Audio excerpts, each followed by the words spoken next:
नमस्कार साथियों, स्वागत आप सभी का हमारे यूट्यूब चैनल पर। कैसे हो आप सभी। तो ब्रेकिंग न्यूज़ चल रही है सभी के सामने। तो देखते हैं कि चौथे, पाँचवें, छठे और सातवें वेतन आयोग से रिटायर जो भी पेंशन भोगी हैं उसको अब क्या फ़ायदा मिल रहा है कि अब मोदी सरकार ने अब पेंशन को बहुत ही बढ़ा दिया है और अब लाखों के खाते में पेंशन आ जाएगी। और पेंशन भोगी जल्दी से वीडियो देखें, आपका आवेदन नहीं हुआ तो जल्दी से आप आवेदन कर लें। और जो भी देखते हैं कि चौथे, पाँचवें, छठे, सातवें वेतन आयोग से रिटायर हुए हैं उनको कितनी पेंशन मिलेगी, अब फटाफट जल्दी से जल्दी आप वीडियो को देखें। और वीडियो में आगे बढ़ने से पहले वीडियो को लाइक, शेयर, सब्सक्राइब जरूर करें। आगे देखते हैं कि कितनी पेंशन मिलने वाली है और क्या है।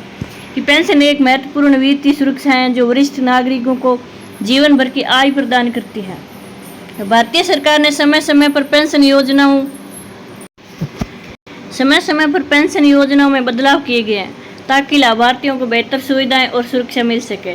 अब सरकार वो समय समय पर पेंशन अपडेट करती जा रही है, खासकर उन लोगों के लिए जो 1986 और 1996, 2006 और 2016 जैसे मुख्य वर्षों में पेंशन नीतियों और नियमों में बड़े बदलाव हुए हैं। जो लोग इन वर्षों से पहले और बाद में पेंशन के पात्र बने हैं उनके लिए यह जानना जरूरी है कि इन वर्षों में पेंशन में क्या क्या बदलाव हुआ है और वे कैसे प्रभावित हुए हैं। तो देखते हैं कि अब 1986, 1996, 2006 और 2016 में कौन से नियमों में बड़े बदलाव हुए हैं, वो बदलाव देखते हैं। 1986 का पहले बदलाव देखते हैं कि 1986 से पहले की पेंशन व्यवस्था में ज़्यादातर सरकारी कर्मचारियों की एक निश्चित पेंशन राशि मिलती थी जो उनकी अंतिम वेतन पर निर्भर करती थी। इसमें फिक्स्ड ग्रेच्युटी और फैमिली पेंशन शामिल होती थी। अब 1996 का नियम देखते हैं कि 1996 में पेंशन नियमों में सुधार हुआ जिसमें पुराने कर्मचारियों के लिए पारंपरिक पेंशन योजना जारी रही, लेकिन नई भर्ती के लिए कुछ नियमों में बदलाव किए गए हैं। अब 2006 का नियम देखते हैं कि 2006 में पेंशन में सुधार हुआ और नए पेंशन सूचना NPS की शुरुआत की गई जिसमें पेंशन भोगियों के लिए निवेश आधारित पेंशन व्यवस्था लाई गई। अब 2016 के बाद देखते हैं कि 2016 के बाद सरकार ने इसके विस्तार और सुधार पर और जोर दिया। साथ ही कई राज्यों और केंद्र सरकार की विभिन्न पेंशन योजनाओं को अपडेट किया गया है। अब पेंशन भोगी की महत्वपूर्ण बातें क्या हैं, वो पेंशन भोगी की महत्वपूर्ण बातें देखते हैं।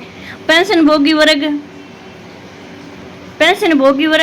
1996 से पहले प्राप्त करने वाले सरकारी कर्मचारी, 1996 और 2006 के बीच नियुक्त लोग, 2016 के बाद नियुक्ति लोग और सामाजिक पेंशन लाभार्थी। निवेश आधारित पेंशन 2006 के बाद NPS योजना के तहत निवेश से पेंशन राशि निर्धारित होती है। पेंशन राशि की समीक्षा, समय समय पर पेंशन राशि की समीक्षा और संशोधन होता रहता है, खासकर 2016 के बाद संशोधन होता है। अब डिजिटल सुविधा क्या है कि अब पेंशन है वो सीधे बैंक खाते में जमा होती हैं जिससे भुगतानों में तेजी और पारदर्शिता आती है।